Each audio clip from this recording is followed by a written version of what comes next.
The state of Texas is currently spending $2 billion of your tax money to build the biggest prison system in the free world. But how much of that money is being spent on correction and how much on creature comfort for the inmates? Channel 8's Robert Riggs joins us tonight with a surprising answer to that question. Robert? In fact, Chip, spending on state prisons is growing rapidly, while education's share of the budget is falling. We find part of the reason for that in the first part of my series tonight, Hard Crime, Soft Time. Federal court mandates give criminals benefits that our school children don't have.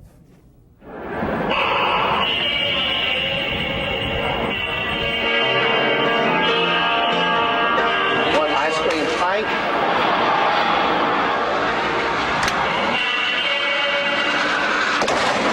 The best public buildings used to be our schools. Now convicted criminals get the best. The $76 million maximum security McConnell prison is a costly example of the sweeping reform of the Texas prison system. Located in Beeville near Corpus Christi, the 77-acre compound is as clean and spacious as any college campus. Designed under court orders to keep inmates out of their cells most of the time. We got it made. We got it going on. We get 3 meals. We get a nice cot, nice couple of blankets, nice coat. We get good hot meals. They got things to occupy your time if you want to occupy your time. They got things you can learn if you want to learn. They got school, college, whatever, library. If you want to get in trouble, you can do that too.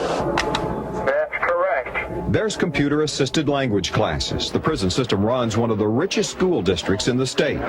Cable television, games, arts and crafts, even subscriptions to pornographic magazines.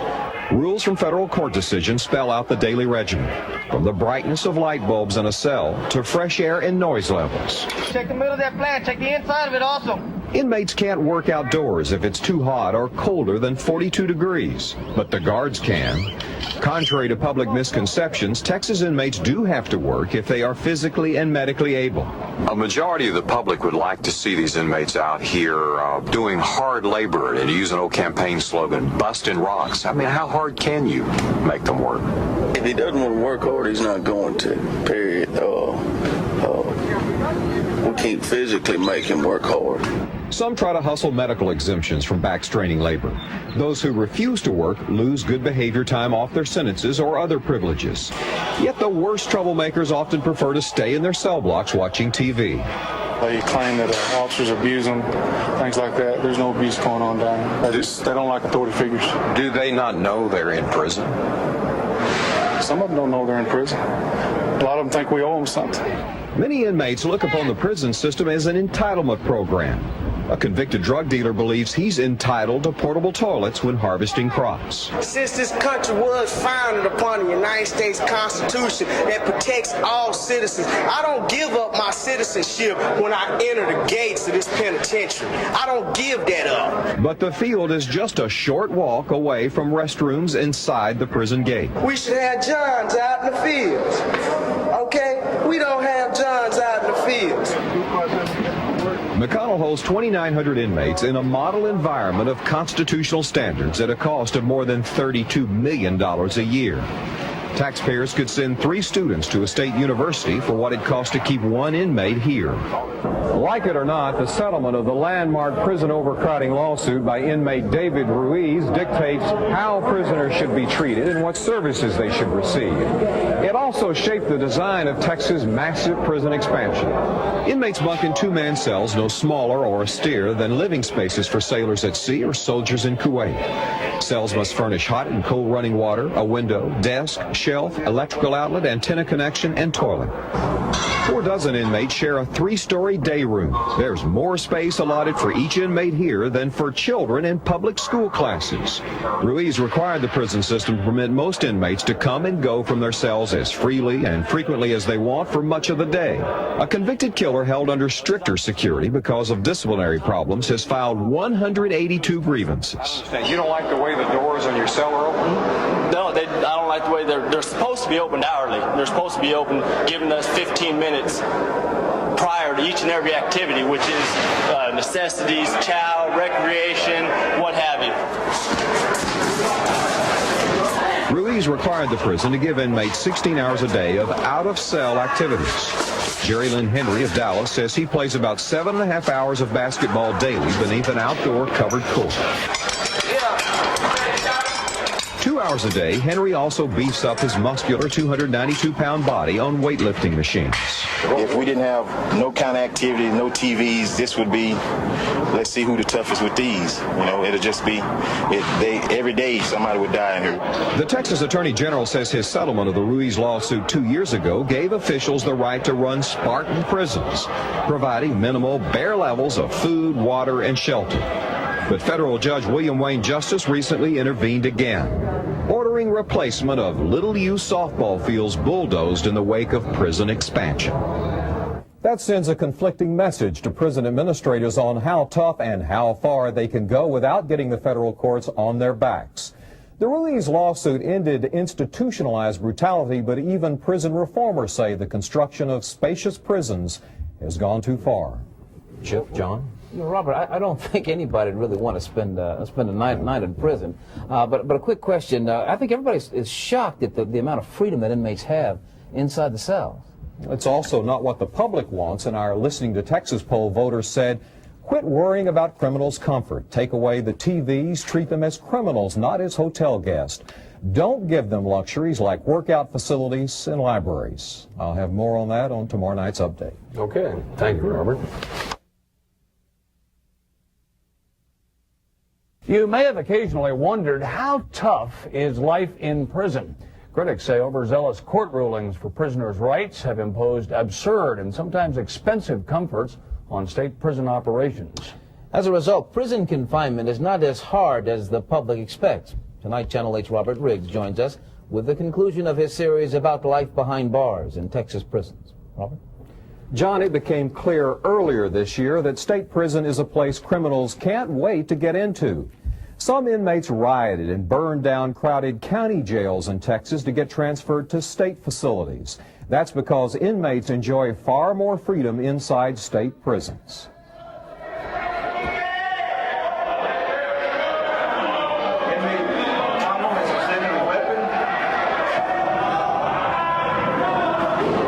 It's a nerve-shattering combat zone.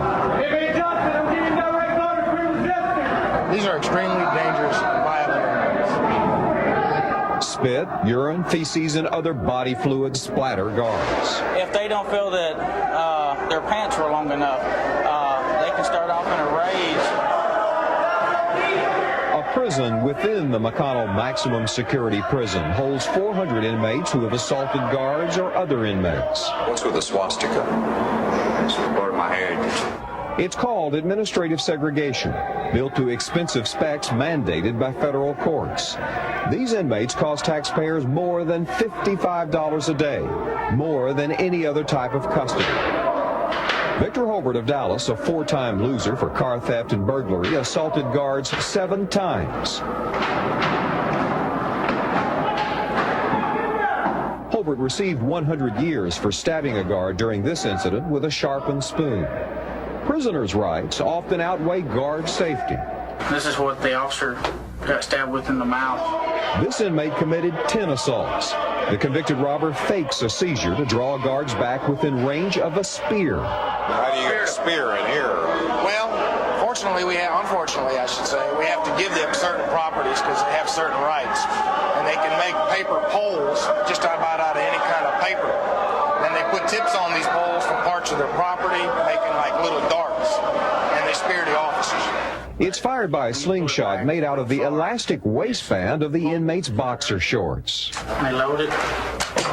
We don't have a choice. Still go back and feed this inmate 3 times a day.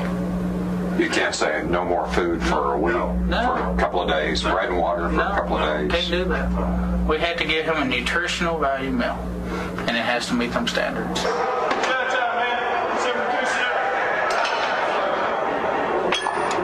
These violent inmates get 3 hot meals with the required 6 ounces of meat delivered to their cell door, along with library and law books. They're locked up 23 hours of the day, don't have to work. The most severe punishment is taking away their 1 hour of daily recreation. Even that requires a special hearing that costs taxpayers $200. And the suspension can't last longer than 2 weeks. Guards videotape how they handle troublemakers to prove they didn't use excessive force. And it's the assaultive inmate who gets an immediate medical exam for injuries. 38 million Americans can't afford health insurance, but inmates receive free medical, dental, and eye care at a prison infirmary better equipped than most small-town hospitals. We found him outside, the back of his head's got a laceration, but nothing that big. A doctor and 5 nurses treat an inmate suffering a seizure. 75 staff, including 39 nurses, provide around-the-clock care. Taxpayers spend on average $2,800 per inmate a year. The patients in this system have a greater access to care than you or I do. It strikes me that an inmate in here, with all the people you have, the facilities you have, we'll see a medical technician or get medical help a lot faster than if I went down to my local hospital to the emergency room. You or I might call our physician and say that we need an appointment, and he might tell us, okay, in 3 weeks I can see you. These guys are going to be here within 48 hours. Tim Rice of Oak Cliff must work 8 hours a day free in the prison garment factory or lose time off his sentence for good behavior. 350 inmates save taxpayers tens of thousands of dollars by sewing their uniforms and towels. The factory is adding a second shift. Most inmates say they deserve pay and more privileges for supporting the system. Most people will look at this and say, hey, it's clean, it's well lit, you get 3 squares a day. This is not tough. That you ought to be busting rocks. It's the loss of freedom is what it is. It's the right of the yellow line. That's what's done. If you want to go to the store and get a pack of gum, you can do that. I can't have gum. 3 Cokes, 1 Cajun hot sauce, 24 beef soups. But in fact, inmates can buy more than 200 products with their own money. They spend $95,000 a month at the prison equivalent of a convenience store. 1 ice cream pint. What flavor of that Bluebell ice cream pint? We have a list up there. Dutch chocolate. An inmate can spend up to $60 a week, deposited in his trust fund account by family or friends. Yet many crime victims can't collect restitution. It's not really that restrictive. The only bad thing about being in prison is, like I said, being behind the brick walls and being behind this fence. The apparent perks of prison life, TVs and exercise equipment, help control most of the 2,900 killers, robbers, drug dealers, rapists, and child molesters held here.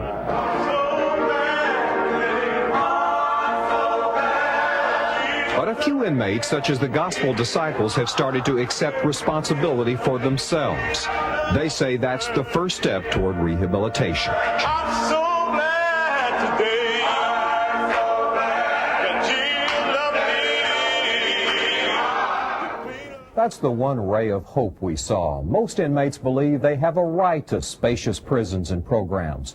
Fort Worth Congressman Pete Guerin says medical standards are so excessive that a heart attack victim has a better chance in prison than in the lobby of a hospital. Chip?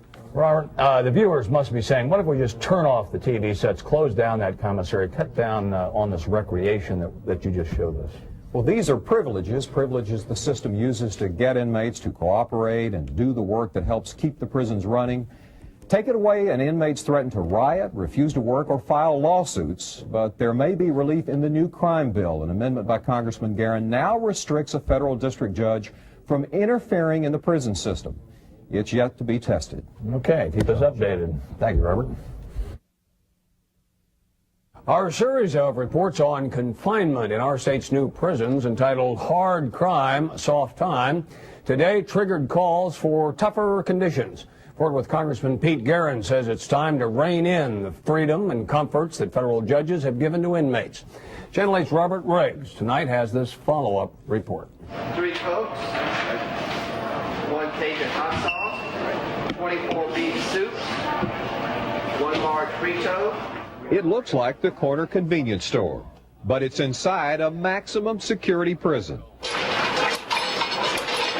Prison comforts and services mandated by federal courts have drawn a sharp call to crack down on district judges who rule in favor of prisoners' rights. Fort Worth Congressman Pete Guerin plans legislation that would take away lower courts' authority in prison overcrowding lawsuits. I don't think there's any issue that strikes a stronger nerve with the American people than this kind of incredible excess and indulgence of people that are supposed to be there to be punished. for so many of those prisoners, what they get on the inside is so much better than their life on the outside. Court-imposed standards for such things as health care cost taxpayers millions of additional dollars to operate and build prisons. Federal court rulings require living conditions for inmates more spacious than those for school children or the military. The cost of running Texas prisons grows rapidly towards $3 billion a year. By this time next year, capacity will reach 145,000 beds, triple the prison system size just 3 years ago. Still, long-term projections show that Texas needs another 59,000 beds by the year 2000 to hold the new inmates that will be coming in under tougher sentences.